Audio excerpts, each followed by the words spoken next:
क्या एक दूसरे को रील्स भेजना ही प्यार है, या उन रील्स पर रिएक्ट करना प्यार है, या फिर एक दूसरे की कॉल्स को इग्नोर ना करना और उनसे रात भर जागकर घंटों तक बात करना प्यार है? क्योंकि आज के टाइम पर हम किसी कपल को यही सब देख के तो जज करते हैं। हम अपने दोस्तों से यही तो बोलते हैं कि भाई तेरी बंदी बहुत लॉयल है, फटाफट से तेरे मैसेज सीन कर लेती है, फटाफट से उनका रिप्लाई दे देती है, तेरी कॉल्स को कभी अवॉइड नहीं करती, वो तुझसे बहुत ज्यादा प्यार करती है। इसका मतलब तो ये हुआ कि किसी के लिए हर टाइम अवेलेबल रहना ही प्यार है। लेकिन क्या सचमुच ऐसा है? मेरे मन में भी बहुत से ऐसे सवाल थे, और जब मैं इन सवालों के जवाब ढूंढने निकला तो मुझे एक बात पता चली कि इस सवाल का कोई एक जवाब हो ही नहीं सकता। अलग अलग फिलोसोफर्स ने प्यार को लेकर अलग अलग बातें कही हैं। तो चलिए इस वीडियो में जिक्र करते हैं वैसे ही कुछ अलग अलग बातों का। लेकिन वो जो बातें कही गई हैं उसमें प्यार का मतलब कुछ अलग तरीके से समझाया गया है। तो चलिए जानते हैं उन बातों को और समझते हैं प्यार का एक्चुअल मतलब।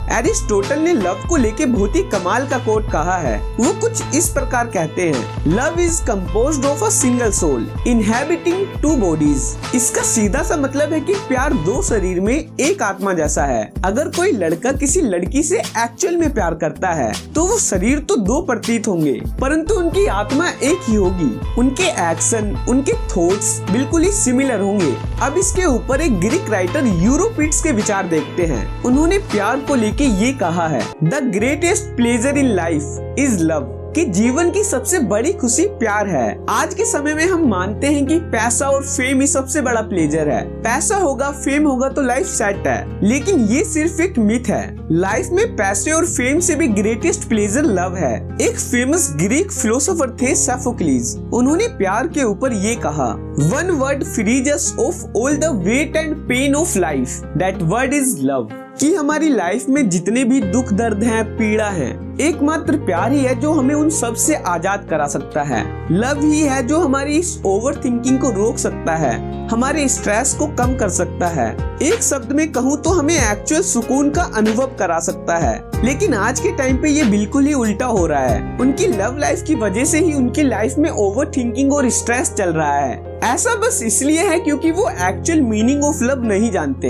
वो अटैचमेंट्स को प्यार समझ बैठते हैं और एक्सपेक्टेशंस के पहाड़ खड़े कर देते हैं। खैर चलिए आगे बढ़ते हैं और इसी तरह की फिलोसफीज की मदद से एक्चुअल मीनिंग ऑफ लव जानने की कोशिश करते हैं। एक पोइट है जेनोस एरेनी, उनका एक कोट है, चलिए उसको देखते हैं। वो कोट कुछ इस प्रकार है, in dreams and in love there are no impossibilities. जैसे कि हमारे सपनों में कोई भी इम्पॉसिबिलिटीज नहीं होती। हम मछली बनके तैर भी सकते हैं, हम पंछी बनकर उड़ भी सकते हैं।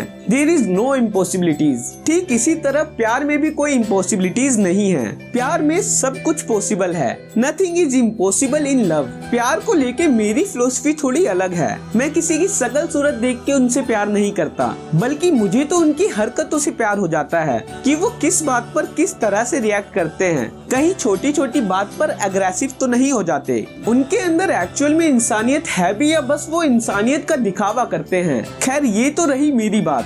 बाकी आपका क्या मानना है प्यार को लेके आप कमेंट बॉक्स में जरूर बताइए, क्योंकि मुझे लोगों की फिलोसफी जानना काफी पसंद है।